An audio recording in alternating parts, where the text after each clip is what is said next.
YA writers, that's where morality lies. Morality lies in helping people make decisions, make the right decisions, and offering advice in ways that is most likely to be accepted in stories rather than in lectures or in books of advice, by getting kids to buy into the stories and to accept the characters as friends and to think of themselves in the same situations and try to think for themselves what decisions they'll make when these situations find them in their real lives.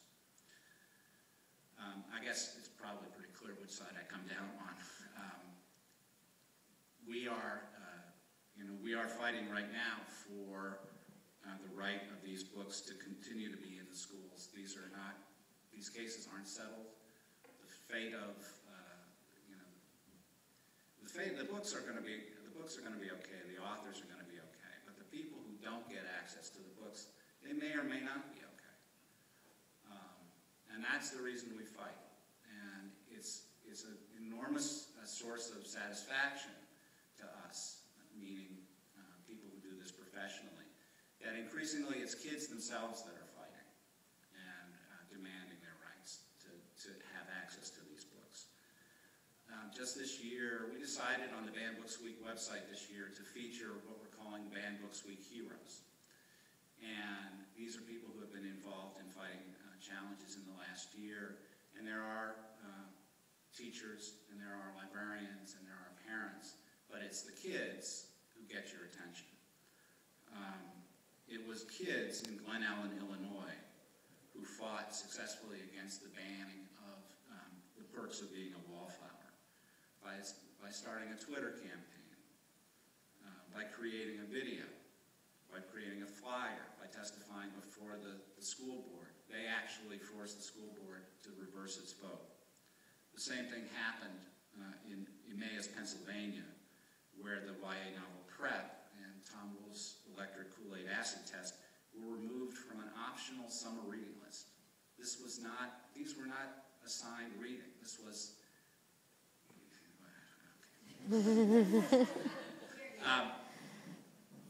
and in Chicago, where the Chicago Public Schools really shot itself in the foot by banning Marjane Satrapi's Persepolis, which is a graphic novel about a woman's coming of age during the Iranian Revolution, and actually had a couple of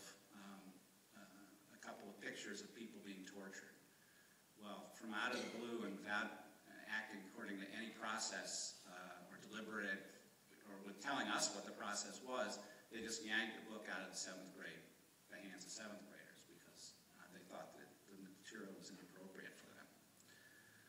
And then we are fighting it as well, just a little further back, but also very significant. You may hear about it in the future. We are fighting in Tucson the banning of 7 books that were the heart of the Mexican-American Studies program, that were removed from the study program for being anti-white, and therefore violating a state law that said you could not vilify any particular race, no matter what the race did in the past, or continues to do in the future.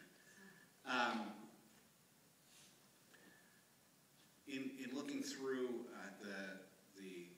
there are Q&As on each of these heroes on the website, and I encourage you to take a look at bandbooksweek.org sometime this week. The statement by the student who touched me the most was from an 8th grader named Maddie Giffen in Glen Ellen, who was involved in the Perks fight. And this is what she said.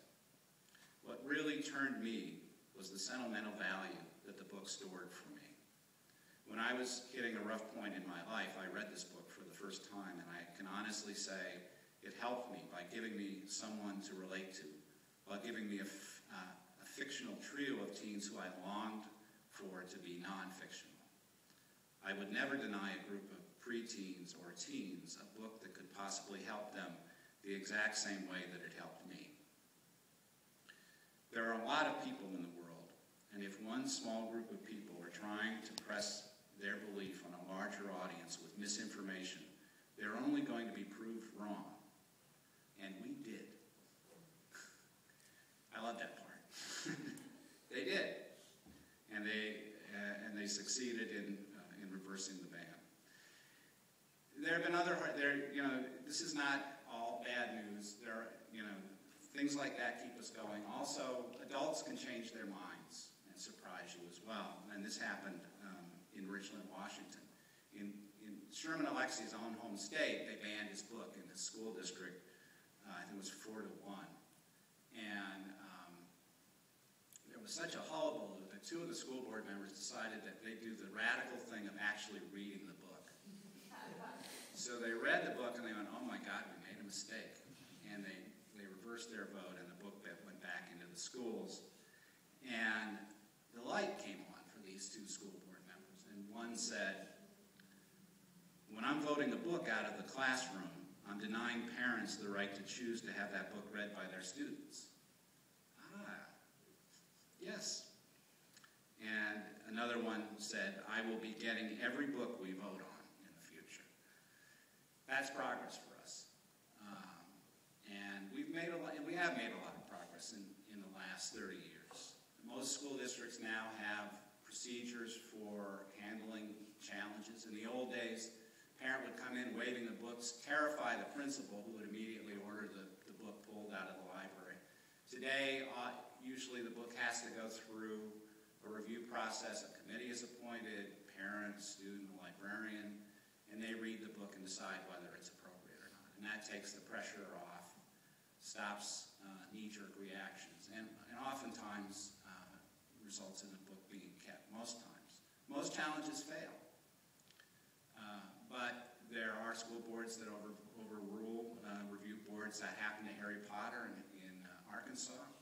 The review board said this is one of the best pieces of literature that had ever been given to kids, and they said that's fine, it's out. The court ordered them to put the book back. And not all of our, and even in the case of the Republic Missouri case I was telling you about, didn't end entirely happily. Speak was put back, was retained, it was not banned. But Slaughterhouse-Five was. And this is what the superintendent said. The language is really, really intense. I don't think it has any place in high school. This is a guy talking to kids, many of whom were about to, many of whom found their way to Iraq and Afghanistan. And they were 17 when this happened. They went into the military, but he denied them one of the seminal works on war. But he didn't think about that. That's our job, to make them think about it. So despite setbacks like that, I'd say that, if you talk to civil libertarians, we're generally hopeful people. And I have a favorite quote that I keep by me all the time, and it's from Learned Hand, Learned Hand was a judge, was a very good judge, and is largely responsible for the fact that the First Amendment means something substantial today as opposed to what it meant before World War I. And just at the closing months of the war, World War II, he said that liberty lies in the hearts of men and women. When it dies there, no constitution, no law, no court can save it. But with the example of